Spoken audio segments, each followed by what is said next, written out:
If you've been told that you have to lift very heavy, you have to jump off of boxes, or you're just going to lose your bone density, and that message has been scaring you out of the gym, this episode is for you. Today, you'll hear what heavy lifting actually does to bone density, how that compares to what happens during the menopause transition independent of that, and why the aspect related to jumping is probably the weakest link in the argument we have from the evidence.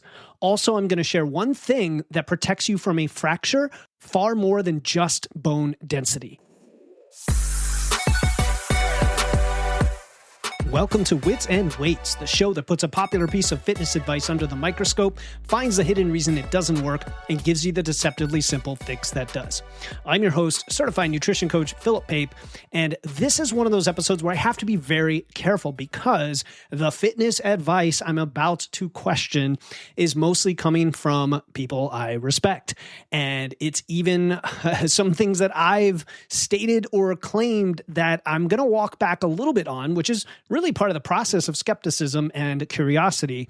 The science underneath it is genuinely good science. I'm not going to tell you that lifting doesn't do anything for your bones. Absolutely not. It totally does. What I want to do is show you the gap between what some of the evidence says and some of the evidence that's used often in the fitness industry on podcasts, social media, etc., and then how it evolved on social media versus what the reality is so that we can ground ourselves in reality. And I care about this because some of what is circulating out there is scaring women. I hear it constantly. Someone in perimenopause, maybe early postmenopause, hears she needs to be squatting 85% of her 1 rep max. And then she needs to be doing box jumps twice a week, or she's going to lose her bone density. And it creates this all or nothing thinking. Well, I can't do that, so I guess I'm out. And then maybe she doesn't do anything. Maybe you're just thinking, well, it doesn't matter. Let me go walk, let me do cardio, let me just lift lightly, whatever, and don't worry about it.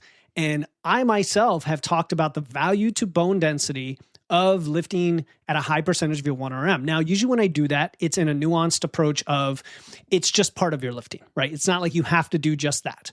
I also don't really talk about jumping too much, even though I have mentioned how some experts I've talked to, some of the science suggests that jumping is helpful to, restore, especially if you have osteoporosis, to reverse it or to add new bone density.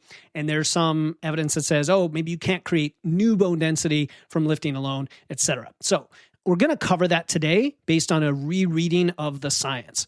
And then stick around to the end because I'm going to give you a 30-second test that you can use where you could gauge whether the weight you've been putting on the bar, the dumbbells or machines or whatever, is anywhere near the range that the research talks about. Okay, so that's going to help you ground in reality for yourself. Am I lifting the way I want to lift for my goals? Along the way, you're going to hear about the LIFTMORE trial that I've mentioned a few times before and that we're revisiting. Sort of what it concludes versus what it doesn't, even though people misinterpret it. And there's 3 specific places where I think the findings get stretched on social media. We're going to talk about the menopause transition, how that affects bone density, and we can compare it to this other stuff. And then what I would suggest that you do about it from a practical standpoint, which is simpler and a lot less intimidating than you might think. So here we go. Let's start with the LIFTMORE trial. That's kind of the foundation of a lot of the claims. Some of them good, some of them not so much. It's called LIFTMORE, LIFTMOR. Watson and colleagues out of Belinda Beck's group in Australia. They published this in 2018. Dr. Beck is the real deal. I think she has spent her entire career on studying bone and exercise, and it's a very well-designed trial. They took 101 postmenopausal women with low bone mass, the average age around 65, and they looked at them for 8 months. The training group did 2 supervised sessions a week, deadlift, overhead press, back squat, above 80% of their 1 rep max for 5 sets of 5, okay? Plus, they did jumping chin-ups with a drop landing. And so the results of that group are their lumbar spine bone density went up 2.9% in the training group, but it dropped 1.2% in the control group. So the femoral neck, that's the top of your thigh bone where the hip fractures occur, it went up 0.3% in the training group and down 2% in the control group. And then we have safety data that they measured, which is pretty cool. Across more than 2,600 training sessions with women who had osteopenia and osteoporosis, there was only one adverse event. It was a minor back spasm. There weren't any fractures. The leg extensor strength went up 37%. Back extensor strength, 36%. They got taller. Okay, isn't that wild? These women are in their 60s with thinning bones. They're deadlifting heavy, and they got taller, and they didn't get injured. Okay, so that's good to know. When someone tells you, hey, lifting is heavy is dangerous for older women with low bone density, that's BS. So that's really good information to know. Now, what happened next? Well, the protocol from this research got turned into a licensed trademarked program that is sold to clinics. And Dr. Beck is a director and shareholder in the company that runs it, and they disclose that in the paper. I don't have a problem with that. It's the translational science, the methodology is sound. I don't think there's anything shady with that. Just because people are involved or there's funding from certain sources in and of itself isn't a reason to discount things. But a lot of the you must train this exact way messaging is coming from people who sell it that way. And you have to know it. You have to be able to question it. All right. So does it make sense? Well, it doesn't make the science wrong, but it makes the certainty of it suspicious, right? You just have to, if somebody's saying it has to be this way, I always question it. And then that same information was used for other kind of nonsense or silly stuff like the weighted vests, right? Hey, you need to carry a specific percentage of body weight. It's going to help your bones. The popular version that goes back to some trial from 2000, I think, is the foundation for a lot of the weighted vest stuff, right? But it's not a mountain of evidence that it gets presented at. There's currently no good evidence that walking around in a weighted vest raises your bone density, period. So that's the origin of this information, a really, really good trial. There's the commercial program built from that trial. And then a lot of, the game of telephone on social media and people believing that, okay, on the other extreme here, anything short of 5x5 at 85% isn't effective in some way. So hopefully I've never made that claim, right? We always put it in the context of your lifestyle, a varied program, progressive overload, strength versus hypertrophy, all of that stuff. Now, before I get into where the translation of the data went off that we need to kind of pull back on, I want to mention something that connects to this conversation. When you think of bone and bone density, it's downstream of hormones. So there's a story here where what's happening to your skeleton in perimenopause is happening because estrogen is decreasing, and estrogen was kind of holding back the cells that break bone down, if you will, just to kind of layman's term the thing. Training is, of course, a huge lever you have relative to that system, your body. It's not the only lever, of course, but I don't think a lot of women get a clearer picture of how training and hormones fit together. So a few years ago, I actually put together a guide called Strength Training for Hormone Health. It still holds up. I still think it's really helpful for those looking to lift in a way that's supportive of hormones. What it does and doesn't do, how to think about training if you're on hormone therapy or considering it, how to structure things through the transition, etc. Very practical, very simple. Go to witsandweights.com/free or click the link in the show notes to get the Strength Training for Hormone Health guide. I just wanted to mention that before we continue, in case you're looking for some more resources to do this. And it's not, all about percentages of 1 rep max. Okay. So we have the trial. We have the messaging on social media. Let's look at where the gaps are. Okay, there's 3 things I mentioned, I think, in the intro where I have a problem with it. And the first one is the comparison group. So in LIFTMORE, the control group, they were not doing moderate lifting. They were given basically a home exercise program that was extremely light. It was hand weights that topped out at like 3 kilograms.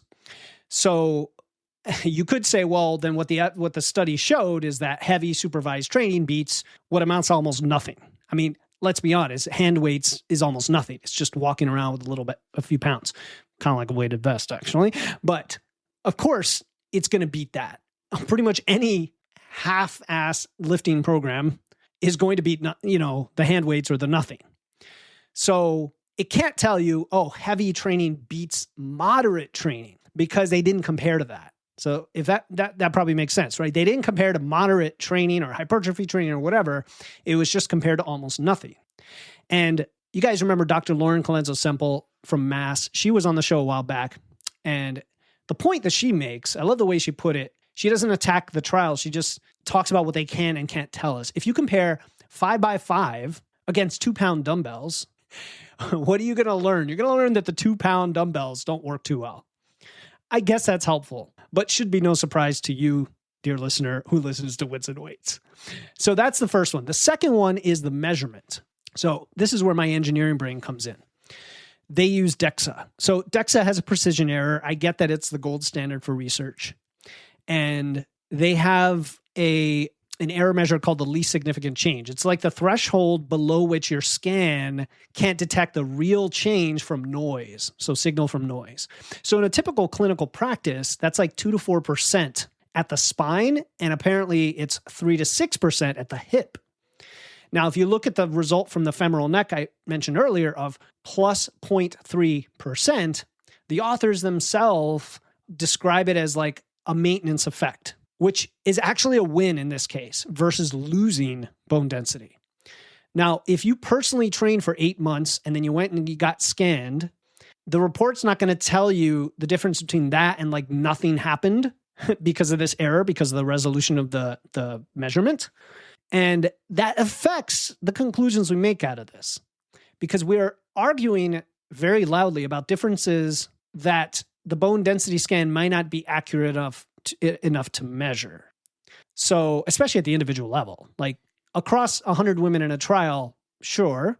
And we did see that the control group had the drop of, I think I'm saying it right, I think it was 2%, right? I just want you to know that the measurement should be questioned when you look at these trials, and also when you do it for yourself. Like, people reach out to me all the time about body fat and fat-free mass and all that.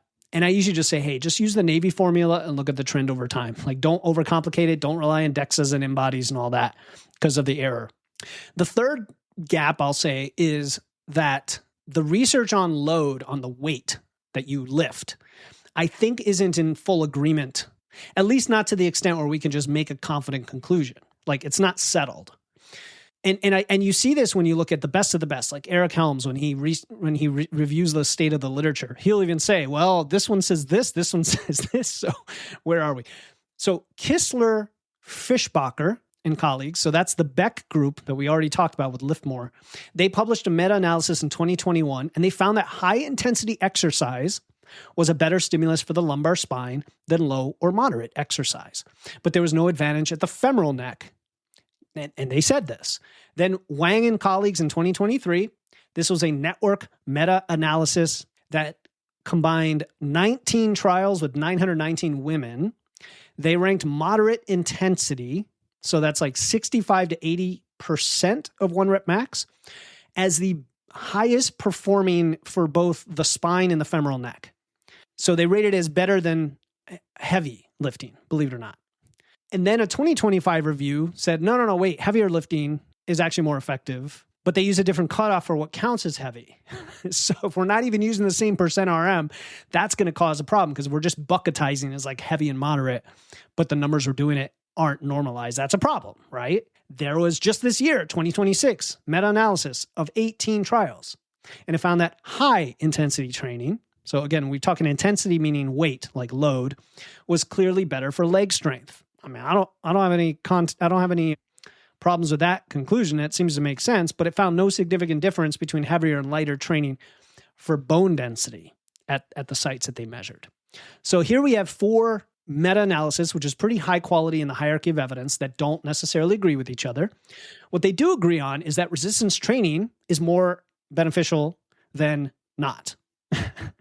So I don't know how helpful that is. I guess what I'd have you take from that is that both moderate and heavy loading work. The claim that heavy loading is required or that moderate loading is a waste of your time, that's definitely not supported. And you have to be careful with that. Okay, so that's the nuance. Now, one last thing is what population was studied, because this was done in women who are on average 65 years old, at least 5 years past menopause. Well, if you're 45 or 49, if you're in perimenopause, that's not you. But there is a trial on that population. It's called STOP-EM, Stop-EM, Whitman and colleagues. It was published this year out of Canada, 40 women ages 45 to 60, and half of them perimenopausal.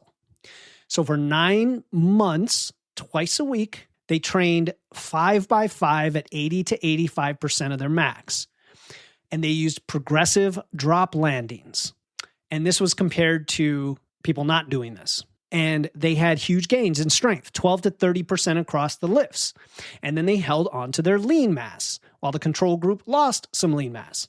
Not surprising, right, to all of us here who know the value of lifting weights. But then for bone density, the difference between the groups at the lumbar spine was 0.02 of a gram per square centimeter. And the range of uncertainty around that was almost zero. So given that this was a feasibility trial, it was designed to test whether you could even just recruit and run the protocol. It wasn't actually designed to detect a bone difference. And there was no moderate load comparison group. So I think the honest conclusion is that we don't have enough data for perimenopausal women for the bone side of things. We do for muscle. I mean, we're starting to get more and more. And it's not to say that lifting isn't tremendously beneficial. We know that. It's more about the heavy versus the light and also the jumping piece. However, we do have the SWAN study. Now, the SWAN study has followed women through the menopause transition for decades, and it gives us a pretty good picture of what's happening to your bone and when it happens. So bone loss starts roughly a year before your final period and then accelerates really quickly for about 3 years.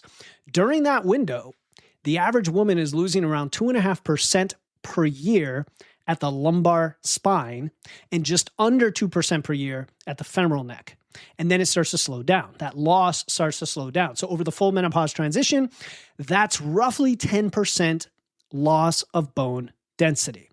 So that's pretty decent. That's pretty big. The very best exercise trials we have are showing us 1 to 3% increase versus that 10%. So if you think about the ratio, the question is, can exercise rebuild what is lost during menopause? This would seem to suggest not. Now, I'm not trying to depress you or scare you. We're trying to pick this apart, nuance and all. So if you're going in, starting to exercise or lift, expecting you're going to rebuild like all your bone density, and you don't, you might be disappointed. But if you significantly attenuate that loss, that's actually a big win. And that's kind of what we see is like, are we maintaining our bone density or avoiding as much of a loss? And in some cases, we are restoring and building bone density. So it's very highly individual. And I'm not saying that it doesn't restore or build bone density. In fact, we do see that at the individual level quite a bit. But anecdotally, it's hard to say from the literature one way or the other at the moment. So I would rather you pretty much hold steady rather than lose 2% a year. Wouldn't you? Peak bone mass actually happens in your 20s. So while you're pretty young.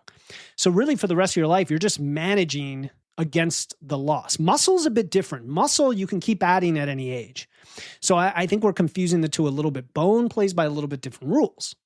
So what do you actually do about this? I'm going to give you 4 things to consider. The first one is, of course, to lift weights progressively at a load that is genuinely hard for you and just keep doing that for years. Somewhere in the range of 70 to 85% of your 1 rep max 2 to 3 times a week on compound movements is a great foundation. All the other stuff you want to have in there for hypertrophy, because you love it, because you want the variation, because you want to use different rep ranges, that is great. I would just say if you have a squat pattern, hinge pattern, pressing, maybe some rowing in there, pulling, right? Not necessarily rowing, but some type of pull. So just having those different rep ranges, especially on the heavier side for a portion of your lifting is going to be tremendous. And the real thing I want you to pay attention here, it's not the percentage so much, it's the doing it for years consistently part. I would rather you have a moderate program that you can run consistently and train hard with, even if it's not quote unquote heavy. That's going to pay off tremendously versus something you wouldn't run. I'm not giving you permission to go easy. It's going to be hard. And in fact, many find that the higher rep ranges are pretty mentally challenging anyway, and actually find lower rep ranges kind of enjoyable despite being heavy. It's the difference between heavy but fewer reps and not as heavy but many more reps, and they're just different variables to play with. So progressive overload over a long time horizon is the way to go. Number 2 is to think about adding in balance and single leg work. And this one, I'll say I have a little bit less expertise in, and honestly, the evidence or the research is I'm not going to say it's not as solid, but you're not going to hear this as much in the strength community. I think it gets skipped a lot, but it could be very important. And there's folks like Megan Dahlman who are really into this and do a great job. I should have her on the show again, I think. But, we care about bone density because of fractures, and fractures, at least outside the spine, come from falling down. Well, if you don't fall very often or at all, you overwhelmingly don't get fractures. So we know that exercise reduces the rate of falls significantly, I think by as much as a quarter from some studies. And, balance training, functional training, if you want to call it, combining balance with resistance training. I don't like the term functional training because I think lifting weights is functional. Balance also comes from lifting weights. However, the unilateral or the single leg work can increase your balance even further. And so go ahead and do like the split squats or do the single arm whatevers, deadlifts, RDL, etc. Incorporate them and see if it doesn't help even further with the balance. Okay, number 3 is impact. So I think the jury is still out on this. I think the jumping part of this, even though I've had folks on who are super smart talking about bone density and osteopenia and osteoporosis, saying, we probably need to have some jumping in there along with our lifting. But, if you have diagnosed osteoporosis, or if you've had a previous like fragility fracture, they call it, especially in your spine, or if you have balance problems or history of falls, or you're dealing with pelvic floor symptoms and leaking, or, you've never ever done jumping, you're probably okay. And you always have to think of it as like, how do you ease into things? How do you progress? Think of it as progressive overload. Think of it as a skill. You look at something like the UK, they have this Royal Osteoporosis Society, and they have a guidance statement that recommends lower impact instead of moderate impact for most people as a general rule, with higher impact only after someone has assessed you individually. And so I'm not, as far as a coach goes, like I don't program jumping stuff. And, I worry about like people doing stupid things and getting injured.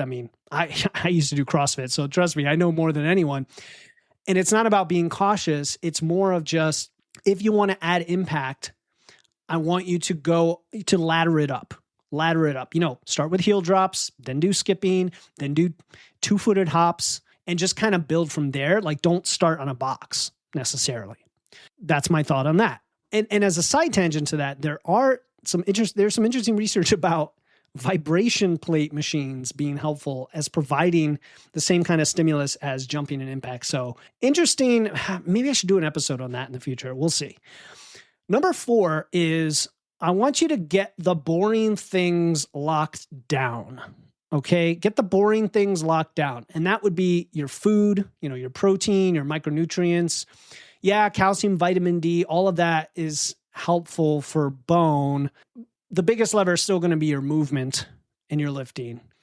But higher protein intake should help with your spine bone density.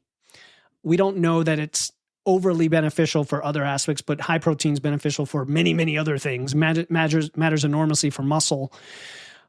Which itself helps your spine and bone and balance and not falling, etc. So it's all connected, right? I just like to separate what affects bone directly versus what affects it systematically or by virtue of you being stronger or having more muscle. If you have actual osteoporosis, please be talking to this with your doctor anyway. I know there's all sorts of medications. There's biophosphates. There's like different types of exercise, different drugs now, all sorts of things happening, peptides, everything else. I have no idea. It's crazy. So that's in the medical world. I'm kind of staying out of that. I'm dealing more with the lifestyle piece. So just in case you took the wrong message from this, I am not saying heavy lifting doesn't build bone. It does. It also is essential, I would say. I think the strength and muscle benefits in many of these trials are probably a lot larger and more certain in our claims than the bone benefits. But you have tremendous bone benefits from lifting and possibly from jumping as well. Okay. I'm not saying bone density doesn't matter either. Of course, it matters tremendously, but it may not be the only thing that determines things like fracture and breaking your hip. Like I said, being strong, being balanced, those are also tremendously important. So it's not just about the bone density, it's all the other stuff around it. And I'm also not saying you have to lift 5x5, 85% and use drop landings and that's your program, right? Like you've got a lot of flexibility here. All right, before we wrap up, I'm going to give you a 30-second test that you can start this week. But before that, I did tell you about the 70 to 85% load of your 1 rep max. And I wanted to address that real quick because you're probably thinking, okay, I have no idea what that is. Like, I don't know what my 1 rep max is. How do I do this without getting crushed under a barbell or something? And that's totally fair.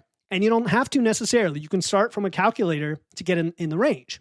And I actually have a calculator on my website. If you go to witsandweights.com/calculators, I'll include the direct link in the show notes. There's a strength calculator. You put in the weight, a weight that you've actually lifted and how many reps you got, and it's going to estimate your 1 rep max based on the most useful formulas that are out there. But it also gives you load ranges off of that. It also gives you the strength standards. So you can see where like your squat, your deadlift, your press sit for your age and body weight, which can be helpful. I'm not saying it's be all end all. There's a huge variation, but it's nice to kind of get you in the ballpark.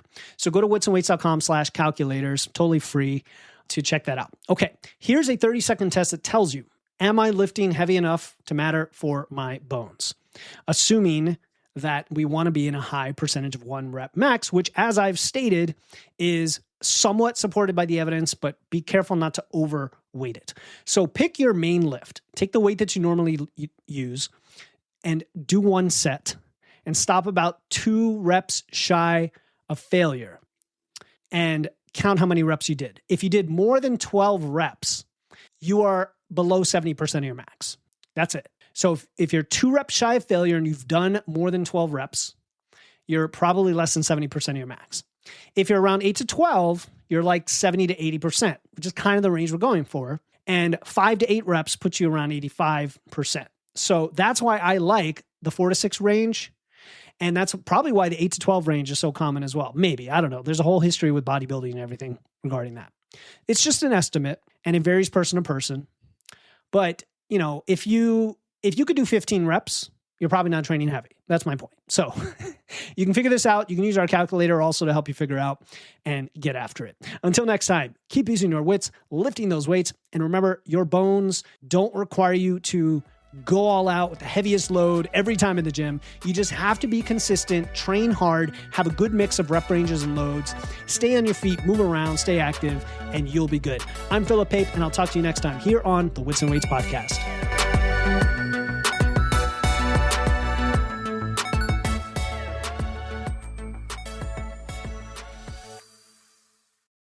This podcast is for educational purposes only and is not intended as medical advice. Please consult your healthcare provider before making any health changes. Some links mentioned may be affiliate links, which means I may earn a commission at no extra cost to you if you choose to purchase.